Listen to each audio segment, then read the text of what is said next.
Come ride the little train that is rolling down the tracks to the junction.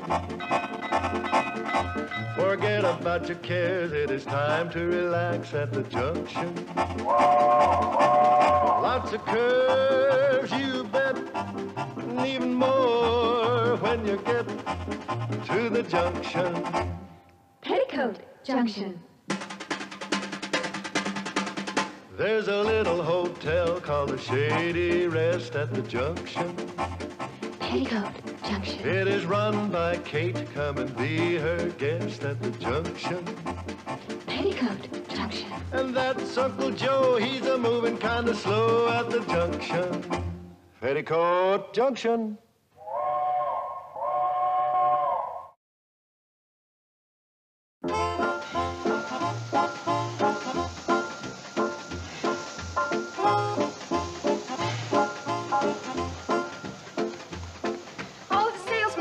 Charlie, and still no sign of Mr. Bedloe. He's gonna be a mighty surprised railroad vice president when he wakes up and finds out his train's gone. Kate sure had a wonderful idea to sneak out of here while... Boyd, are you burning railroad ties again? Gee, Charlie, I just burned the loose ones. Besides, we need a quick fire. You go tell your ma that if she can keep Mr. Bedloe asleep just 10 more minutes, we're on our way to Pixley. Will do.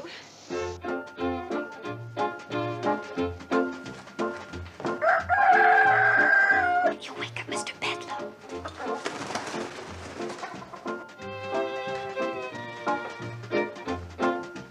Everybody get on the train? Yes, Mom, but it'll be another 10 or 15 minutes before Charlie and Floyd can get up enough steam to pull out. We just got to see to it that Mr. Bedloe doesn't wake up before they leave. All aboard! That crazy bird. Phoebe, please, you'll wake Mr. Bedloe. Run get her a piece of toast. Oh, and hide Uncle Joe's Indian. He found it again. Not yet. Is he still asleep? Yes, but Uncle Joe's fussing around. He can't find his bathrobe. Well, I loaned it to Mr. Bedloe. And you tell him that Mr. Bedloe is sleeping in the bridal suite and not to disturb him. Will do. Oh, Billy Joe, you start getting things ready so the minute Mr. Bedloe wakes up, we can quick serve him breakfast in bed and keep him there. But Charlie and Floyd and those salesmen ate up all the eggs. Oh, no. Oh, Betty Joe, go out and gather up some eggs, dear. Bobby Joe, you keep an eye on the upstairs. Okay, Mom. And you start cooking up some ham, bacon, and sausage, and try not to burn it. Burn it! Burn it! You keep your big beak closed except for eating. What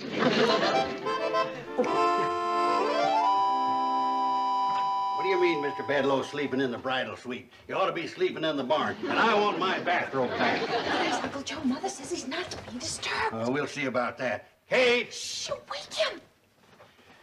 What's got into Kate?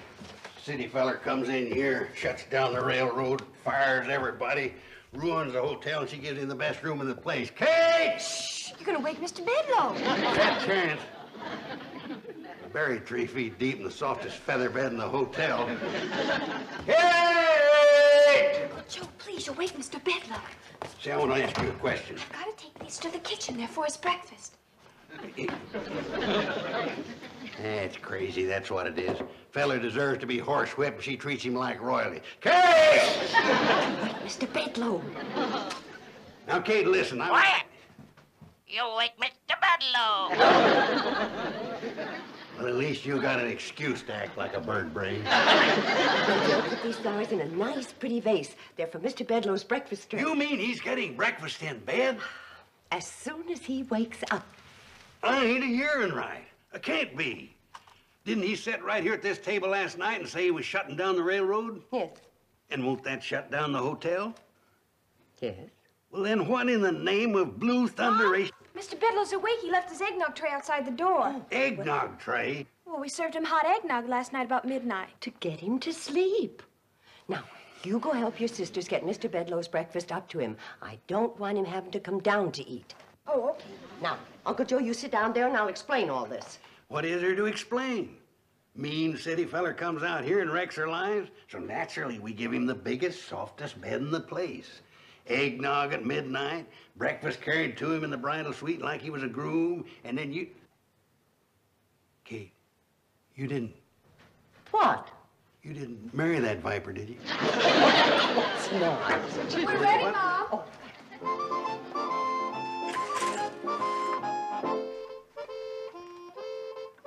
That's very nice.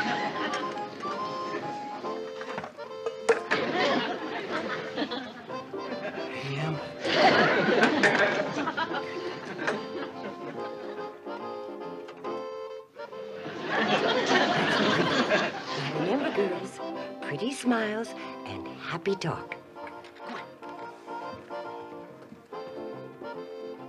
Ain't you going up and move his jaws for him so he won't have to chew? Joe, I'm doing everything for a reason. Now sit down and I'll explain. I know it looks like I'm being awful soft-hearted. Soft-headed. Before Mr. Bedloe can give orders for shutting down the railroad, he's got to get to Pixley. The only way he can get to Pixley is on the train, and the train is here. Now, if we... It won't work, Kate. I see what you're driving at, but it won't work. You can't keep the train here. It's got to go into Pixley to take those salesmen that spent the night here. Well, Uncle Joe... Now, your second mistake was in thinking you could change Bedloe's mind by being nice to him. Feller like that, you gotta outsmart, outthink. Uncle Joe... I got it. We'll sneak everybody but him onto the train and send it on into Pixley before he comes down. Kate, you know, putting him in the softest bed in the quietest room and taking his breakfast up to him was one of the luckiest blunders you ever made. It's playing right into my scheme. Who's blowing that locomotive whistle? My guess would be Charlie. He's the engineer. He'll ruin all my plans.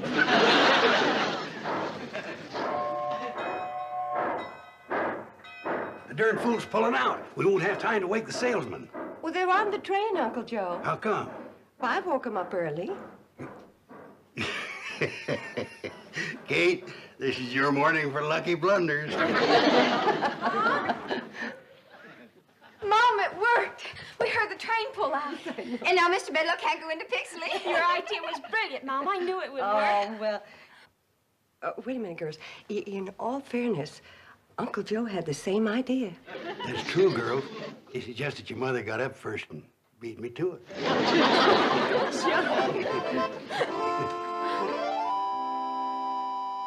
Morning, Mr. Bedloe. All right. Whose idea was it to run off with my train and leave me stranded? Mr. Bedloe, gentlemen are not permitted in the dining room in their robes. I am no gentleman, and this is not my role. Now, do I get an answer to my question? All right. We'll let the government settle it. Stealing trains happens to be a federal offense, and everybody connected with this conspiracy is in very serious trouble.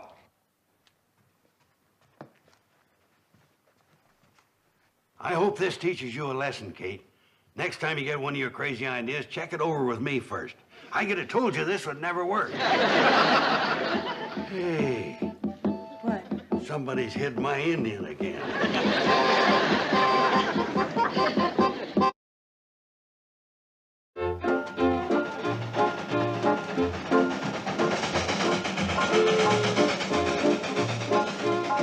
Charlie, I feel kind of bad about us running off, leaving Kate to face the music.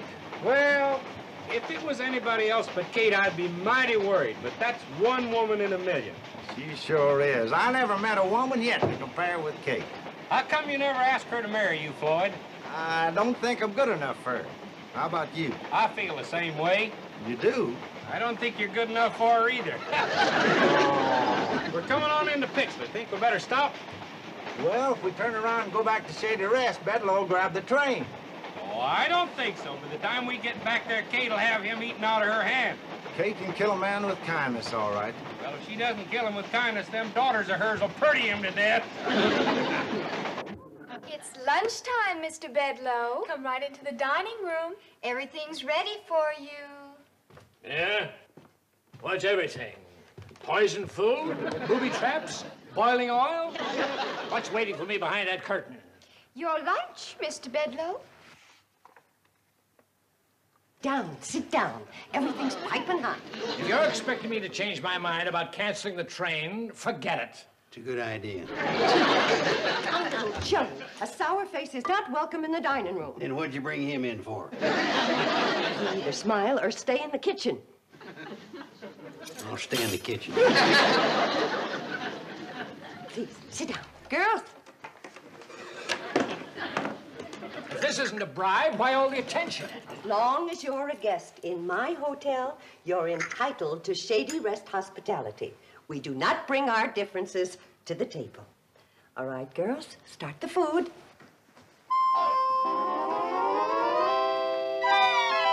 More coffee? More pie, Mr. Bedloe. More cake. How about some more homemade ice cream? This time, try my hot fudge on a sundae instead of strawberries and peaches. Oh, please, no more. I've never had such a meal in all my life. Oh, go on. I'll bet your wife cooks a better meal than this every day. Some women don't care about cooking. They're meant to just sit around and look beautiful. Now, don't tell me your wife isn't beautiful. She'd have to be to catch a successful, good-looking man like you. Oh, yes, let's go into the lobby where you can relax and listen to the entertainment. Entertainment? Just a little singing to settle the food. Nothing like music after a meal. What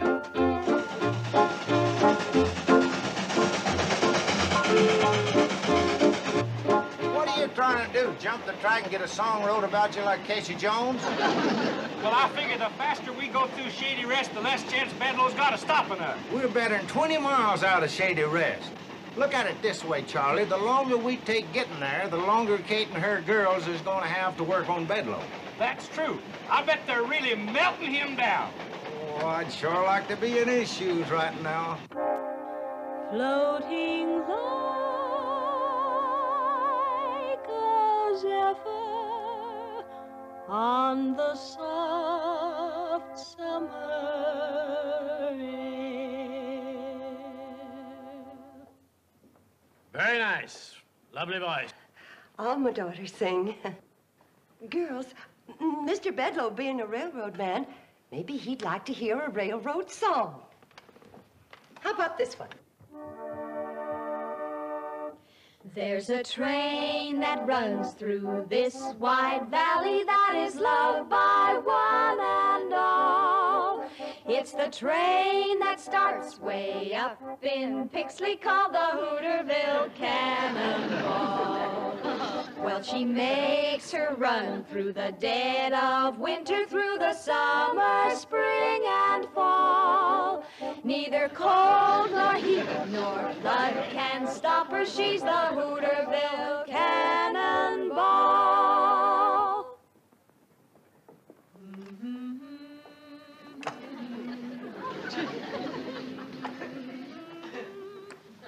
Yes, Mr. Bedloe. The folks in this valley depend on that train. It hauls the farmers' crops to market. It takes their children to school. It brings their supplies from town. And on Sunday, it makes a special trip just to take folks to church. When my 3 babies were born, who came screaming through the night to bring the doctor to my side? The Hooterville Cannonball. Her whistle speaks a language we all understand. To the children, it's a lullaby. To the young folks, a song of love. And to the old, a hymn of comfort. Mr. Bedloe, the folks in this valley haven't got much money. But as long as that little train runs, they'll never be poor. That's the Hooterville Cannonball.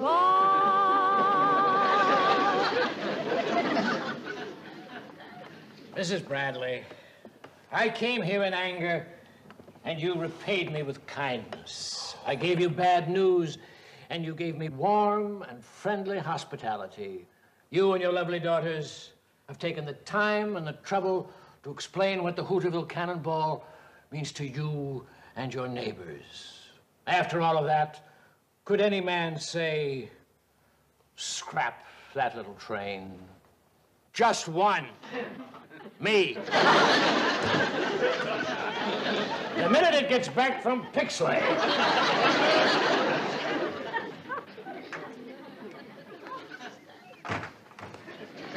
Oh, Mr. Bedloe, have a chair. Thanks. I will.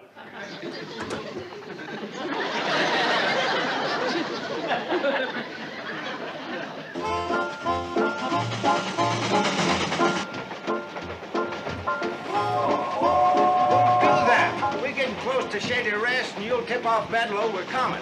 I think he knows it already, Floyd. Take a look. It's Bedloe. Right smack dab in the middle of the track. Think we ought to stop? Of course we're gonna stop, you smokehead. That's one of Kate's best chairs.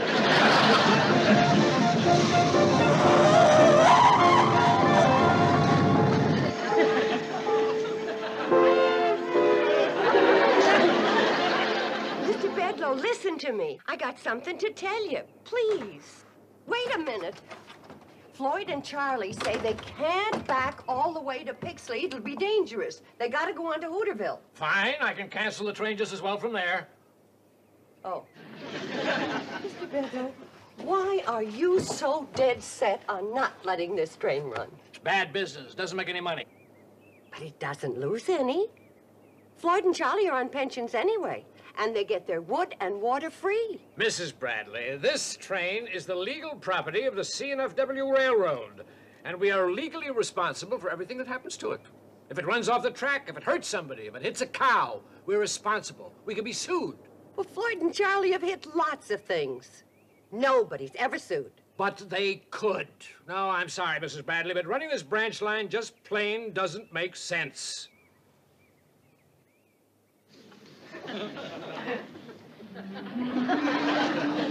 Doesn't it make sense to help folks when they need it? Bring the doctor when you're sick. Take little children to school. Forget it. It won't work. You go up there and tell those two clowns in the locomotive they got 60 seconds to get this thing rolling or I'll cut off their pensions. Guess you win, Mr. Bedloe. I always do, Mrs. Bradley.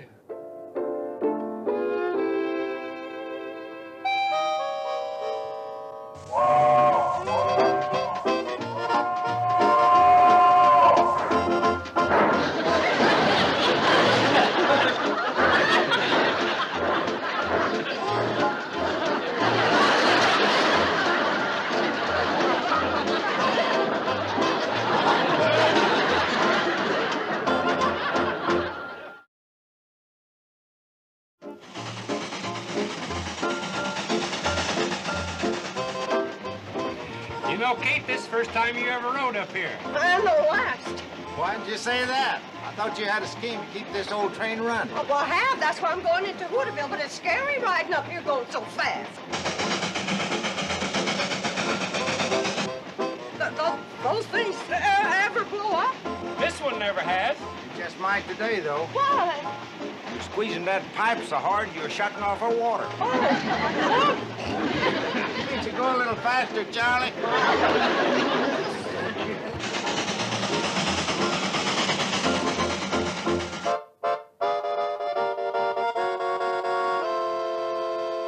Hey, I suppose you think that was pretty smart, my sitting in that coach while the engine went to Hooterville. No, I thought it was kind of stupid myself. I ought to knock you over that railing. You shouldn't have said that, Bedloe. No? Why not? Because it scared me. Wait a second. Sit down. Okay. That stupid train the only way to get to Hooterville? No, There's another way. that's right. You mean somebody can take me? Yeah. I can take you. Now listen, old-timer. I didn't mean to yell at you. I know you're not in this with these other people. I can see you're an intelligent man. You can? Now, I'm willing to pay you. No, I didn't ask for any money. I know you didn't. I'm forcing it on you. Now, come on, let's get going.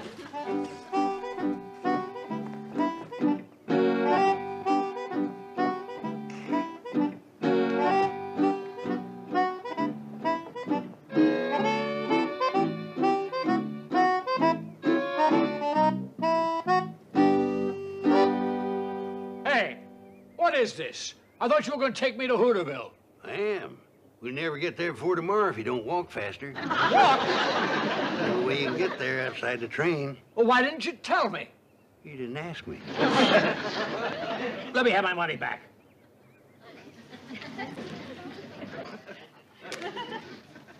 Indian giver.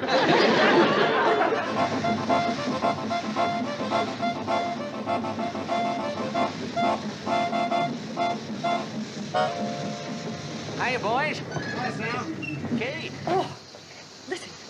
Sam, I need your help. If we don't do something, Charlie and Floyd are going to lose their train. Well, I hate to tell you this, but they've already lost part of it. I don't mean that. Boys, you go on down and turn around and pick us up on the way back.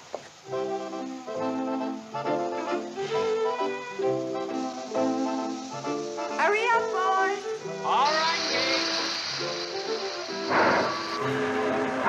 Sam, are you still a deputy sheriff? Well, I never was a deputy sheriff. I was marshal of the 4th of July parade once. That's close enough. Come on. Well, what's this all about, Kate? Come on, I'll explain. Don't worry, girls. I'll handle Bedloe. You know, fighting the railroad's a man's job. Hey, everybody. Mr. Bedloe got away. He's on his way to Hooterville. Oh, no. He found that old hand car and got it on the track.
Is he hurt? No, he's just all pumped out.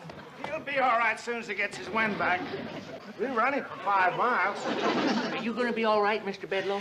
I guess so. Who are you? My name's Drucker. Hey! Marshal Drucker from Hooterville. Marshal Drucker? He's a lawman. Thought you ran a general store. Yeah, I do that, too. Also publish the newspaper. Yeah, plus being the postmaster. And he's the mayor? Never mind all that. No, if you're a marshal, arrest every one of these people. What's the charge? Stealing a train. You mean Charlie and Floyd's train? That's my train! Oh! I'm the official representative of the C&FW Railroads. Marshal Drucker, do your duty. Yeah, be quick about it. All right. Mr. Bedloe, I hereby serve you with these 27 summonses, complaints, subpoenas, and overdue bills. What for? For the damages caused by your train during the past 20 years, and for supplies furnished and services rendered thereto by the citizens of this valley, as named in the complaints, etc., in your hand. Why, that's ridiculous. Totals up to about $150,000. Now, I wouldn't call that ridiculous. Baloney. What judge would honor that? Judge Drucker. You! I'll demand a jury trial. Well, I don't think you could find 12 men around here that ain't in that bunch of complainers. Judge Drucker, isn't there some way that this thing can be settled out of court? What do you mean out of court? I got him right where I want him. Uncle Joe, please. Well, now, I'll tell you, Kate. If Mr. Bedloe was to go quietly back to the city and let Floyd and Charlie resume running their railroad, I might be inclined to show a little judicial leniency and postpone these cases indefinitely. Oh, don't do it. Let's have a big trial. Lots of people. Be good for business. Well, Mr. Bedloe, what do you say? What can I say? You got me over a barrel. Well, come on, I'll back you into Hooterville. It won't be as fast as that hand car, but a heap less time.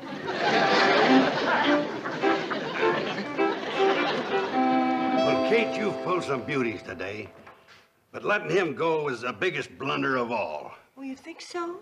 Well, he admitted himself we had him over a barrel. Well, I'm sorry. I don't blame you, Kate. But from now on, leave these things up to me. You know, fighting a railroad's a man's job. I'll remember, Uncle Joe.